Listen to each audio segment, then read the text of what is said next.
ang nakaraan sa tadhana. Mami, sorry. Sorry, Ma. Halika nga! Mami! Sabi ko! Kainin mo!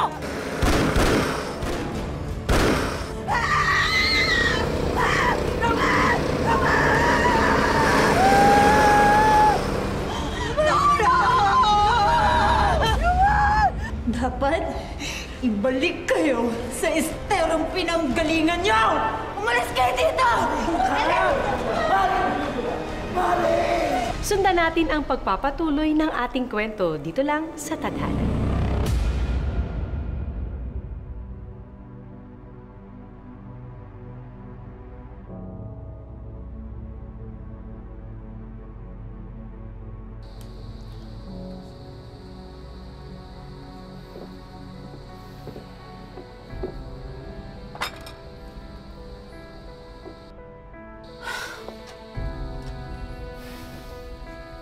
Glenda, kumain ka muna kahit konti lang. Kahapon ka pa raw di lumalabas. Di ka rin kumakain. Wala akong gana, Rox. Eh, magkakasakit ka naman sa ginagawa mong yan, Mare. Mabuti nga kung ganun na lang eh.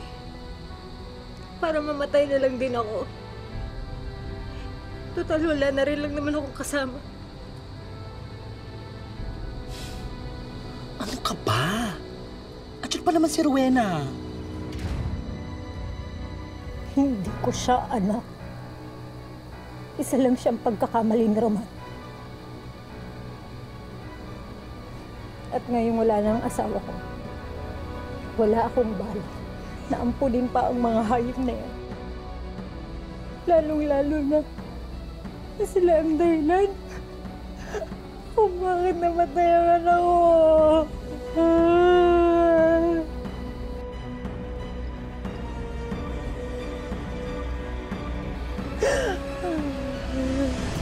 Kawawa naman si Tita Glenda. Kasalanan ko kung bakit ilang araw na siyang hindi bumababa. Anak, huwag mong sisihin ang sarili mo. Isang aksidente lang yung nangyari. Ay. Di wala na yung kapatid ko. Wala na yung nag-iisang kapatid ko, Nay. Hindi ko na siya makikita. At kasalanan ko. Kasalanan ko kung bakit nalaglag yung kapatid ko. Kasalanan ko yun, Nay.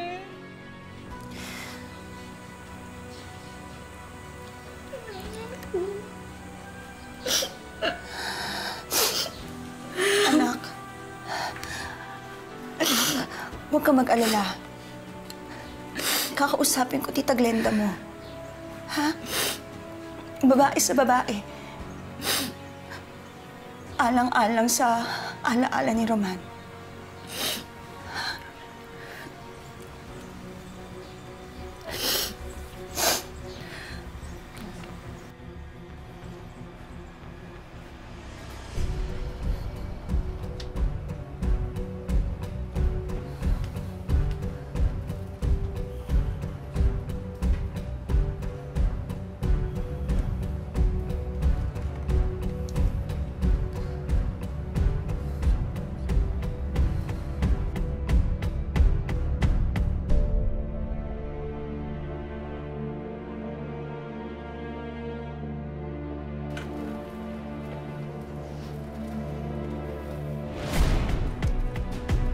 Glenda.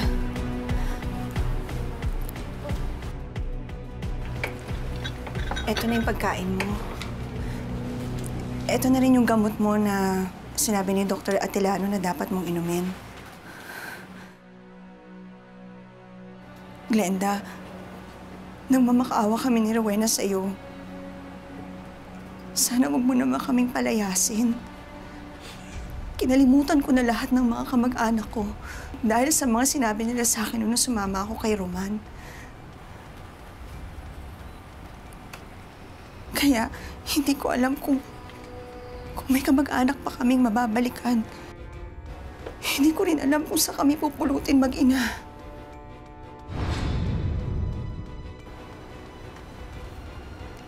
Kaya, Glenda, nagmamakaawa ako sa'yo.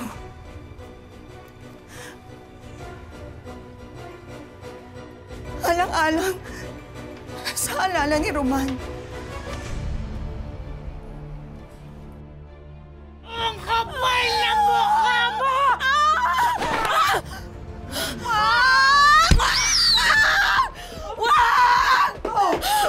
Anak, tama na yan. Nag-impake na tayo. Bilis!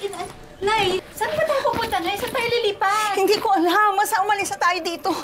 Kailangan na natin umalis. Nay, kung hindi mo alam saan tayo pupunta, saan nga tayo lilipat? Ano lilipatan natin? Hindi na importante yon. Ang importante, magkasama tayong dalawa. Ang importante, buhay tayong dalawa, anak! Pero, Nay... Nay... Ano pero? Wala na pero. Pag tayo naabutan ni Glenda, papatayin tayo nun!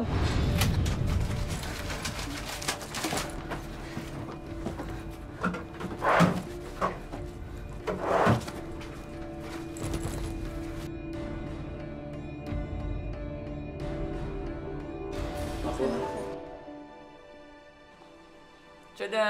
Wow, Daddy! Happy birthday! Ay, naku, anak. Akala mo nakalimutan ko yung birthday ng unika iha ko? Hindi pwedeng mangyari yan. Tingnan mo. Ganda! Gusto mo ba? Kala mo, anak. Oo, anak. Gusto ko pag suot mo to, lagi mong matatandaan na love you ni Daddy, okay? Love you, Daddy. Love you, anak. O, bagay na bagay. Ganda, oh. Thank you, Daddy! Anak! Ano ba ginagawa mo pa? Ano ba yan? Nay, ito na lang kasi yung naiwan sa aking alaala ni Daddy. Halika na! Halika na! Dali mo na yan! Naku, abutan na tayo nun. Abutan na tayo nun. Halika na.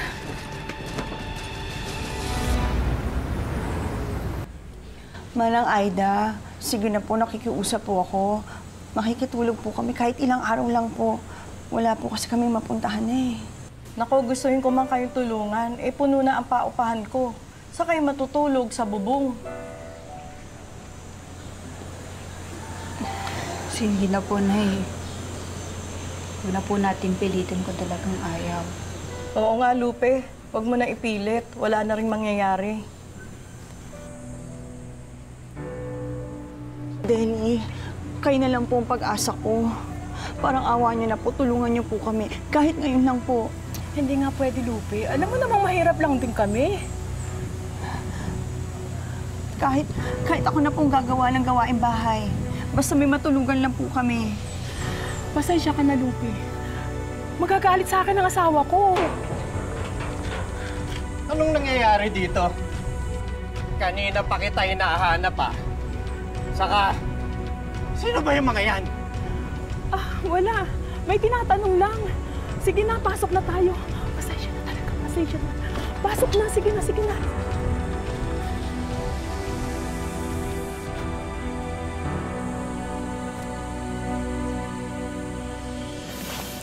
Nak, ano ba yan?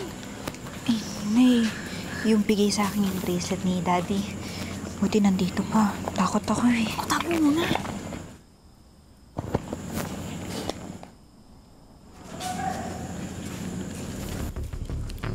Bigyan sa akin yan. Kuya! Bigay mo. Kuya, wag ba? Ito na lang! Nakibigay mo na! Nakibigay mo na! Ay! Kunin niyo na lahat! Kunin niyo na lahat! Huwag niyo kami sasaktan!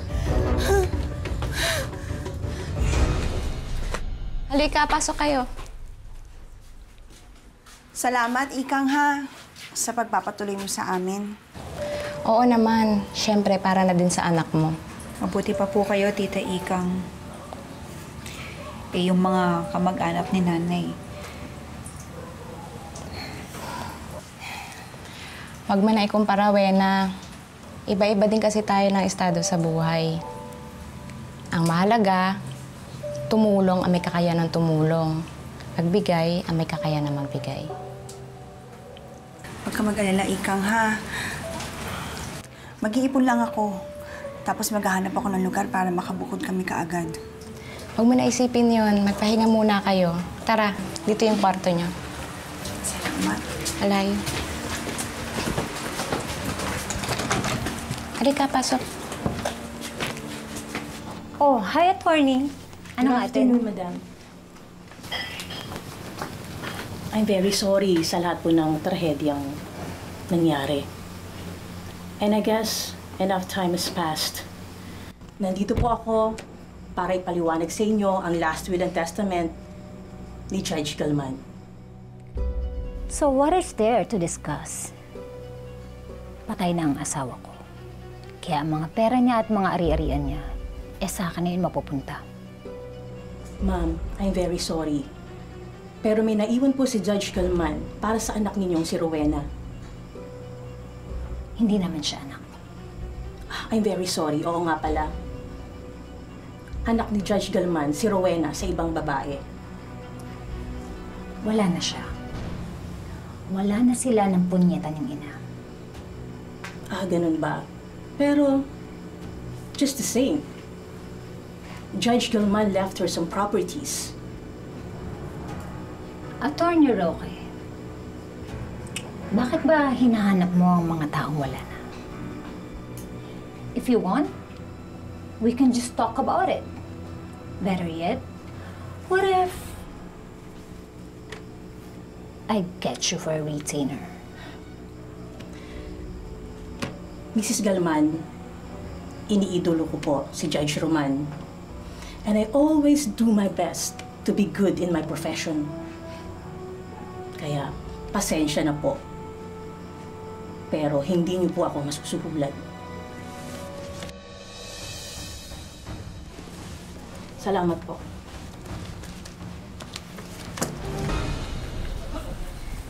Nandito na ako.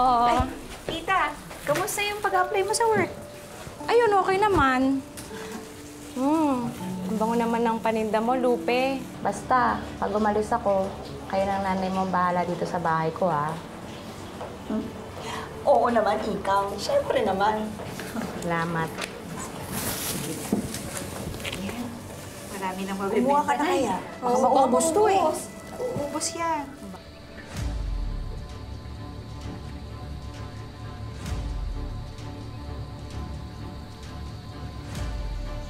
Makinig kayo mabuti. Nagwawala ang anak kong si Rowena.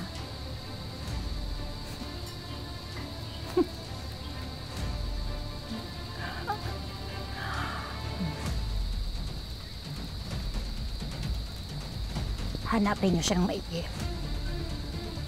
Kung buhay man o patay, ipaalam niyo sa akin. Pero mas gusto ko kapag buhay. Naintindihan niyo ako? Yes, ma'am. Yes, ma'am. Good. Dalhin niyo siya sa akin ng buhay.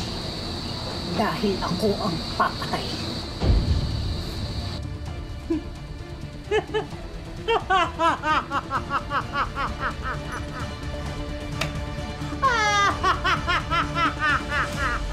Oo naman, ito. Gary Rebji. Hindi ba yan yung dati mong maniligaw? Nay, huwag na tayo dyan tumaan. Huwag na tayo dyan tumaan. Bakit? Nay, nakakahiya eh. Bakit nakakahiya? Anong nakakahiya? Dahil mahirap tayo? Dahil natitinda lang tayo? Anak, walang nakakahiya sa tao nakikipaglaban para mabuhay. Nay, hindi naman po yun yung ibig ko sabihin eh. Eh ano? Kasi Nay, nakakaya yung mga nangyari sa atin eh. Nakakaya na nakilala niya ako na hindi totoo. Bakit? Hindi ka ba naging totoo? Sa naramdaman mo? Totoo po. Ayun naman pala eh. Wala ka dapat ikahiya. Ay, bahala ka na nga. Kung anong gusto mo. Nay, yung lalaki na yun, nasa likod. Kasi pasunod-pasunod yun sa atin. Sino? Saan? Yung naka-brown. Maghiwalay muna tayo para hindi tayo masundan. Sa bahay na lang tayo magkita, ha? Mag-iingat ka. Sige, Nay. Ikaw din, ha? Sige. Okay. Salamat po. Salamat po. O, Biko! Oh, thank you. Pabili po Salamat. suman at biko. Suman at Biko. Ito po. Ayan, sarap po yan. Salamat po.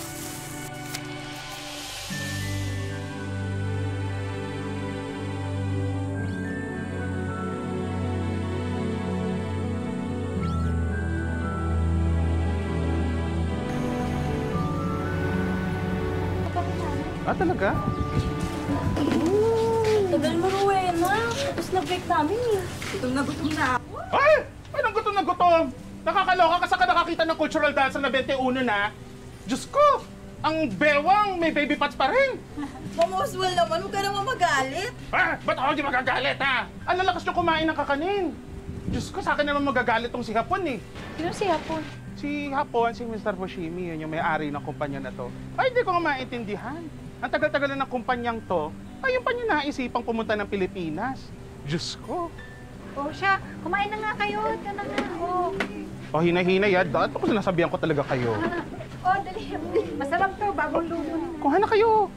Hello, everyone. Ay, boss, hello, boss. It looks like you guys are having fun. Just having our break, boss. Ako si Takeshi. Rowena. Nice to meet you. You want to buy our kakanin, our sticky rice? Ano kakanin? Ano kakanin? Here, sample. You try it. Try it first. Can I? Yeah. Free sample. So good.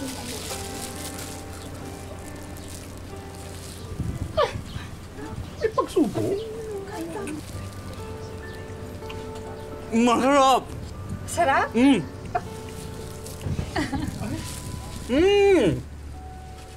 So good? You like it? You have something on your face. Let me. Here.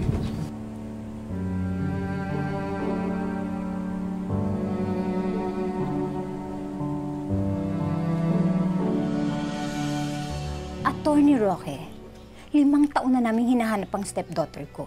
Pero wala talaga. So I guess it's time to stop this whole charade and give me what is mine. The will may have been unexecuted. Pero basta magpakita lang si Rowena, the will take effect.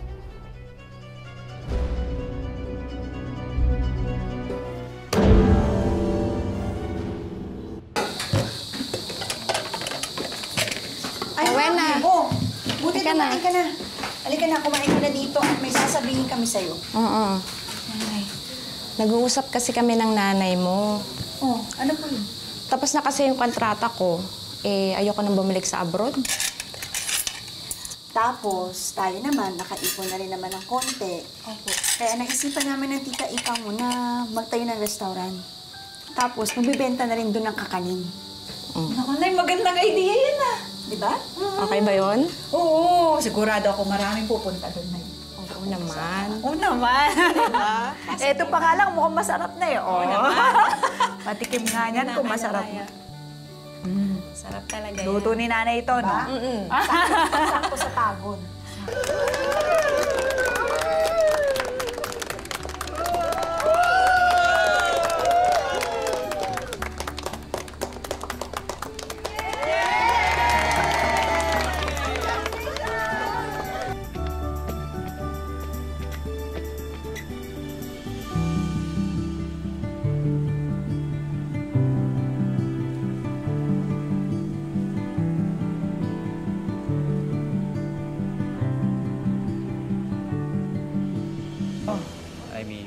I cannot pretend like being boys love.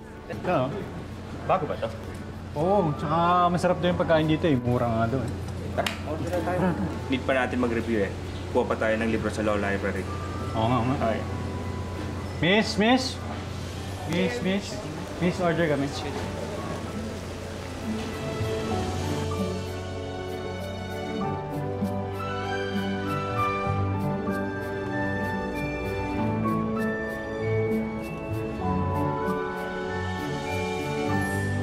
Rowena?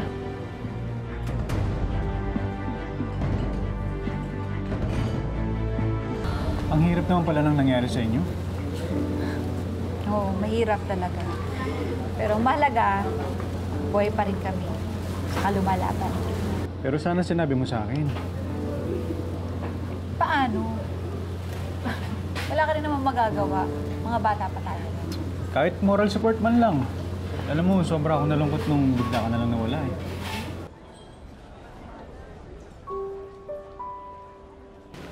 Hello, Rowena. This is for you. Thank you. By the way, this is my friend, Miko. Hello. Nico. Takeshi. Takeyoshi, right? We are talking right now. I'm sorry to disturb. Will you eat here? No. I just dropped by to give it to you. And I'll talk to you next time. I see you two are busy now. Yes. We're super busy. I'm sorry. Okay. I'm going. Okay. Yeah, thank you. Yeah. Bye.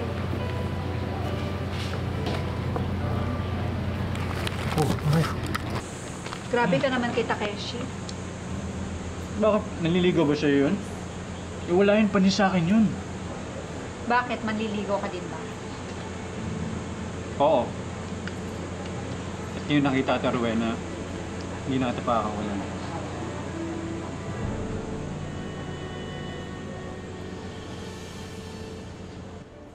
Alam mo, ang angas mo na sana.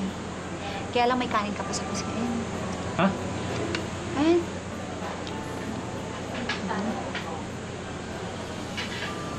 Rowena, hindi ako nabibiro. Bukod sa pag-abogado ko, ikaw ang pangarap ko. At ngayong nasa kamay ko na yung mga pangarap ko, hindi ko na ito pakakawalan. Mare, tingnan mo yung restaurant na yan. Parang masarap dyan. Tingnan mo, dami kumakain. Oo nga. Kaya lang, I have a bad feeling about that place. I hate anything that has the name Lupe in it. Ito naman? Baka naman second name lang na may-ari yan? Oh! My goodness! Di ba yun yung stepdaughter mo? Si Rowena? Oh!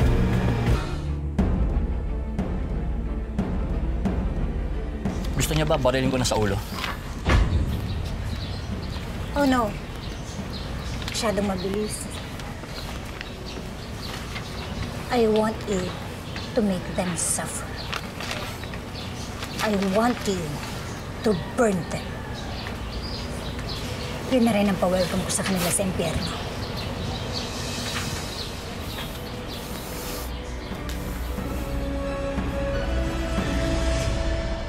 Ay. O, paano? Mauna na ako. Tumila na ulan. Nako, sana all may date. Ganun talaga kapag may asim pa. May asim pa. Maasim na kamo. Timbitera. O, sige na, tita. Bye, Wena. Ingat ka, ha? Ingat din kayo dyan. Ingat. Okay. Ako na to.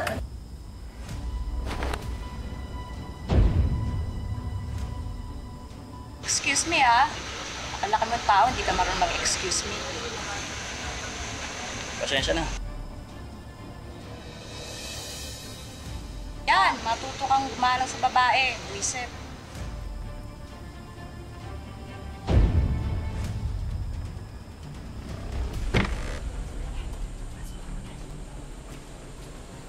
Salamat tayo.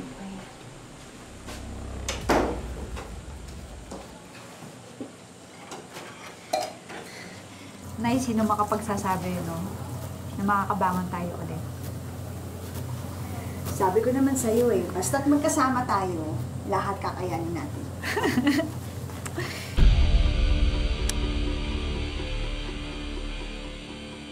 Ay, Nay, nakakatuwa. Kasi nakita po ulit kami ni Miko. Talaga? Opo, Nay. Opo, Nay. Saka kumukuha daw po siya nung legal management.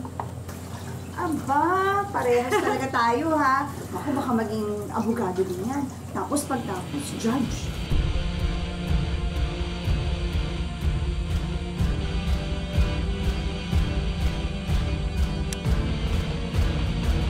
Naku! Nay, ang advance mo mag-isip, nanliligaw pala, Nay. Paano siya po? Nga po, Nay. Wala naman po kami. Kaya lang, sobrang bait ng taong yun. Basta anak, ha? Linawin mo maigi sa kanya. Para hindi umasa.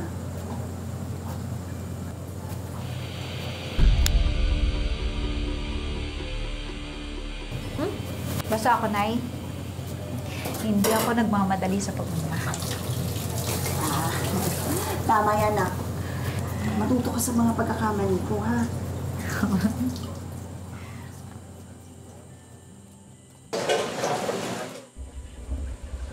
Nak, bakit parang may ubso? Pag-check na.